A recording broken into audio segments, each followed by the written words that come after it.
சர்வாவை காயப்படுத்த வேண்டும் என்பது மட்டுமே அப்போது அவளது நோக்கமாக இருந்தது. அவளுக்கு சர்வாவை பிடிக்காது, பிரவீனையும் பிடிக்காது.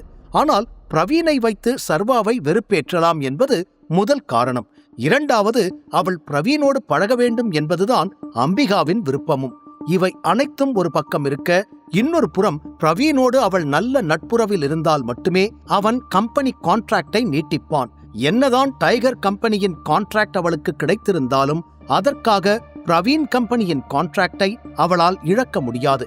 இதையெல்லாம் யோசித்தவள் தான் பேசுவதில் எந்த தப்பும் இல்லை, பிரவீன் கூட போறதுதான் சரி என்று தனக்குத்தானே நியாயம் சொல்லிக்கொள்ள, வேதிகா நல்லா யோசிச்சுக்கோ, நான் அவ்வளோ சீக்கிரம் யாருக்கும் செகண்ட் சான்ஸ் கொடுக்க மாட்டேன் என்று சர்வா அழுத்தமான குரலில் சொல்ல, எனக்கு ஒன்னும் உன்னோட செகண்ட் சான்ஸ் தேவையில்லை, நான் இப்ப தூங்கணும், என்னை டிஸ்டர்ப் பண்ணாத என்று சொன்னவள் சென்று படுத்துவிட சர்வா அப்படியே நின்றான். மீண்டும் அவளோடு பேசினால் சண்டைதான் வரும். கீழே சென்றால் அம்பிகாவோடு சண்டை வரும். என்ன செய்வது என்று தெரியாமல் அப்படியே நின்றவன் போனை எடுத்து ஏதோ பார்க்க ஆரம்பிக்க, திடீரென அவனது காரில் இருக்கும் கேமரா ஞாபகம் வந்தது. அதனால் அந்த கேமராவை போன் மூலம் எப்படி ஆக்டிவேட் செய்வது என கண்டுபிடித்து அதில் இருக்கும் வீடியோக்களை பார்க்க ஆரம்பித்தான். அன்று ஆகாஷ் அனுப்பிய ஆட்கள் சர்வாவை தாக்க வந்த காட்சிகள் அனைத்தும் அதில் பதிவாகி இருந்தது. அவனுக்கு கேமரா இருக்கிற விஷயம் தெரியல போல, அதான் நல்ல முகம் தெரியற மாதிரி வந்திருக்காங்க என்று நினைத்தவன் அதில் வாய்ஸ் ரெக்கார்ட் ஆகியிருப்பதை அதற்கு பிறகுதான் கவனித்தான். அதில் தெளிவாக ஆகாஷ் சார் சொன்ன ஆள் இவன்தான் என்று அவர்கள் பேசிக்கொண்டதும் கேட்க, இது போதும், இதை வச்சு நான் என்ன வேணாலும் செய்யலாம் என்று நினைத்த சர்வாவிற்கு இந்த வீடியோ வெளியே சென்றால் ஆகாஷின் அஸ்திவாரமே உடைந்து போகும் என நன்றாக தெரிய மனதிற்குள் ஏதோ திட்டம் போட்டான். அடுத்த நாள் காலை அறையிலிருந்து வெளியே வரும்பொழுது, ஹாப்பி பர்த்டே மை பிரின்சஸ் என்று மகளை ஓடி வந்து கட்டிக்கொண்டார் அம்பிகா. அம்பிகாவின் குரலில் டைனிங் டேபிளில் அமர்ந்திருந்த அனைவரும் ஒருவர் பின் ஒருவராக ஹாப்பி பர்த்டே வேதிகா என்று அவளுக்கு வாழ்த்து சொல்ல, தேங்க்யூ தேங்க்யூ எல்லாருக்கும் தேங்க்யூ என்று நன்றி கூறிக்கொண்டிருந்தாள் வேதிகா. அவள் பின்னால்தான் சர்வாவும் நிற்க அவனை திரும்பி பார்த்தாள். சர்வா பேச்சுக்கு கூட ஹாப்பி பர்த்டே என்று கூறவில்லை. காலை எழுந்ததிலிருந்து அவன் வாழ்த்துவான் என அவளும் சில முறை எதிர்பார்த்து இருக்க அவனும் கண்டுகொள்ளவே இல்லை. அன்று ஏலத்தில் வாங்கிய அந்த நகையை அவளுக்கு கொடுத்து வாழ்த்த வேண்டும் என மனதில் சர்வா நினைத்திருக்க, வேதிகாவிற்கு அவன் வாழ்த்து சொல்லாதது கோபத்தை தான் வர வைத்தது.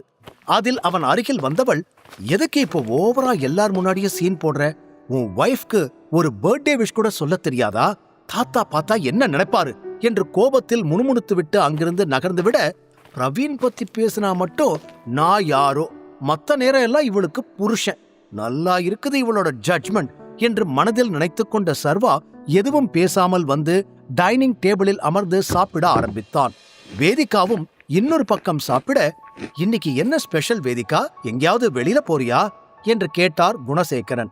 ஆமாப்பா, பிளான்ஸ் இருக்கு, எல்லா பிரச்சனையும் மறந்துட்டு பர்த்டேவை நிம்மதியா செலிப்ரேட் பண்ணணும் என்று அவள் சிரித்துக்கொண்டே சொல்ல, இன்னைக்கு கொஞ்ச நேரம் மட்டும் ஆபீஸ்க்கு வந்துட்டு போக முடியுமா என்று கேட்டார் அதியமான். ஓகே தாத்தா, ஆனா 2 மணிக்கு நான் கிளம்பிடுவேன் என்று வேதிகா தயக்கத்துடன் கூற, நோ ப்ராப்ளம், இன்னைக்கு உன்னோட பர்த்டே, நல்லா செலிப்ரேட் பண்ணு. அதே சமயம் புரோட்டான் கம்பெனியோட டீல நீ தான் ஃபைனலைஸ் பண்ணி இருக்க, அது உன்னாலதானே நமக்கு கிடைச்சது, அதனால நீ என்ன பண்ணாலும் நான் ஒன்னும் சொல்ல மாட்டேன் என்று அதியமான் கூற, அவளால கிடைக்கல, என்னால கிடைச்சது என்று மெதுவாக கூறிக்கொண்டான் சர்வா. தேங்க்யூ தாத்தா என்று வேதிகா சிரிக்க, ஆனா இந்த ப்ராஜெக்ட் முழுக்க முழுக்க ஒன்ன நம்பிதான் இருக்கு, நீ கவனமா இருக்கணும், புரிஞ்சுதா என்று அவர் சற்று சீரியஸாக கூற, கவலைப்படாதீங்க, நான் எல்லாத்தையும் பொறுப்பா பார்த்துப்பேன் என நம்பிக்கையாக கூறினாள் வேதிகா. அப்போது தனது பாக்கெட்டில் இருந்து 2 சினிமா டிக்கெட்டுகளை எடுத்து வெளியே வைத்த குணசேகரன், உங்க 2 பேருக்காகவும் வாங்கிட்டு வந்தேன், மதியம் இந்த படத்துக்கு போயிட்டு வாங்க என்று கூற, ஐயோ அப்பா, நான் இன்னைக்கு பிரவீன் கூட வெளியே போறேன் என்று வேதிகாவும், இவன் கூட எல்லாம் வெளியே போக முடியாது, அவ பிரவீன் கூட போகணும் என்று அம்பிகாவும் ஒரே நேரத்தில் கூற, அதியமான் இருவரையும் மாறி மாறி பார்த்துவிட்டு, என்ன பேசுறீங்க நீங்க, சர்வா கூட போகாம பிரவீன் கூட போக போறாளா? ஏன் உன் புருஷன் கூட வெளியே போக மாட்டியா? சர்வா, பர்த்டே அன்னைக்கு அவளை வெளியில கூட்டிட்டு போகணும்னு கூட உனக்கு தெரியாதா? நீ என்ன ஹஸ்பண்ட் என்று அவர் சர்வாவை பார்த்து கேள்வி கேட்க, சர்வா வேதிகாவை பார்த்தான். இருவரிடமும் அந்த கேள்விக்கு பதில் இல்லை. சர்வாவும் வேதிகாவும் எப்படி வாழ்கிறார்கள் என்கிற உண்மை அதியமானுக்கு தெரிய வருமா?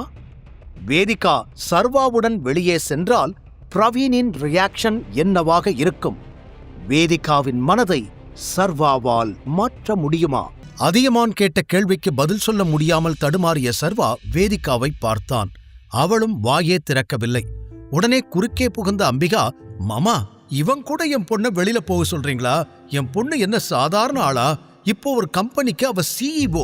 அவளை இந்த மாதிரி ஒண்ணு இல்லாதவன் கூட வெளியில போக சொன்னா என்ன அர்த்தம் என்று எப்படியாவது பேசி விஷயத்தை வேதிகாவிற்கு சாதகமாக திருப்ப பார்க்க அவரது பேச்சில் அதியமானுக்கு கோபம் வந்தது.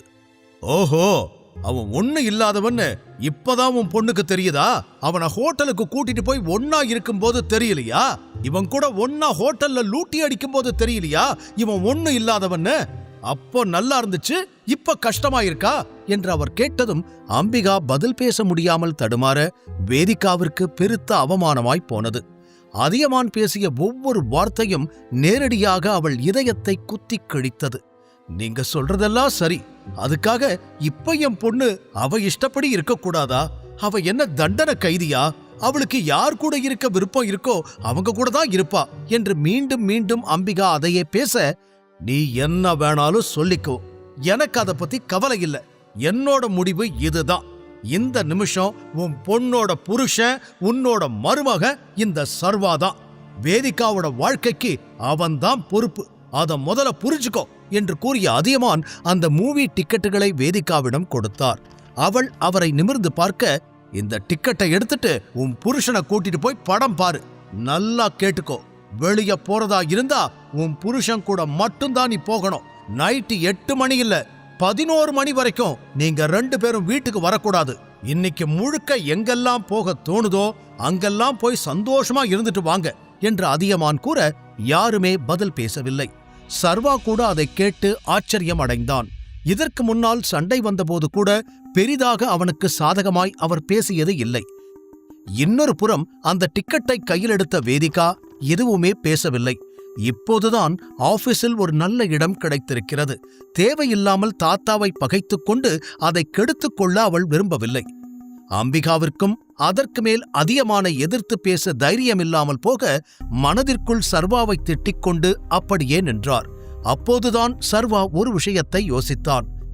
வேதிகா பிரவீனோடு வெளியில் செல்வது அவனுக்கு பிடிக்கவில்லைதான். ஆனால் அதே நேரம் வலுக்கட்டாயமாக அவளை தான் வெளியே அழைத்துச் செல்வதிலும் அவனுக்கு பெரிய உடன்பாடு இல்லை. என்ன இருந்தாலும் அவ பிறந்த நாள் இன்னைக்கு, எதுக்கு கஷ்டப்படுத்தணும் என்று யோசித்தான். ஆனால் அவன் யோசனையை கலைத்த அதியமான், சர்வா, நான் சொன்னது கேட்டதுதானே? அவளை வெளியில கூட்டிட்டு போயிட்டு பத்திரமா கூட்டிட்டு வரணும் என்று இப்போது அவனிடமும் அதை அதிகார குரலில் கூற, ஓகே தாத்தா என உடனே தலையாட்டினான். அதுவரை சாப்பிட்டுக் கொண்டிருந்த வேதிகாவின் முகம் சுருங்கி சாப்பிடுவதை நிறுத்தியவள், எனக்கு போதும் என்று தட்டை ஒதுக்கி வைத்தாள். சிறிது நேரத்திற்கு முன்னிருந்த சூழ்நிலை அப்படியே மாறி அனைவரும் அமைதியாகி இருந்தனர். வீட்டில் இவை அனைத்தும் நடந்து கொண்டிருக்க இன்னொரு புறம் ஆகாஷ் நிம்மதியில்லாமல் தவித்துக் கொண்டிருந்தான். பிரவீன் கிட்ட பேசினா இதுக்கு ஒரு சொல்யூஷன் கிடைக்கும் என்று நினைத்தவன் பிரவீனுக்கு போன் செய்தான். காரணம், அவன் கம்பெனியின் மீதமுள்ள 20% ஷேர்ஸ் பிரவீனுடையது. முன்னால் ஒருமுறை ஆகாஷ் கம்பெனியில் பிரச்சனை வந்தபொழுது பிரவீன் தான் ஆலோசனை கூறி அதை சரி செய்து வைத்தான். எனவே இந்த நிமிடம் டைகரிடமிருந்து ஒருவனால் தன்னை காக்க முடியும் என்றால் அது பிரவீன் மட்டும்தான் என நினைத்தான். அந்த பக்கம் பிரவீன் அழைப்பை ஏற்க, ஹலோ பிரவீன் அண்ணா, நான் அனுப்பின மெசேஜ் பாத்தீங்களா என்று பவ்யமாக கேட்டான் ஆகாஷ். பார்த்தேன் ஆகாஷ், ஆனா நம்ம நாளைக்கு பேசலாமா? எனக்கு இன்னைக்கு முக்கியமான வேலை இருக்கு என்று கூறியதும், ஓகே அண்ணா, எனக்கு ஒன்னும் பிரச்சனை இல்ல, ஆனா நாளைக்கு கண்டிப்பா பேசணும் என்று கூறி அழைப்பை துண்டித்த ஆகாஷ், எப்படியாவது பிரவீன் என்னை காப்பாத்திடுவாரு என்று நம்பிக்கையோடு இருந்தான். அதே நேரம் இங்கு சர்வா, வேதிகா இருவரும் சாப்பிட்டு முடித்திருக்க கிளம்பி கார் அருகில் வந்தனர்.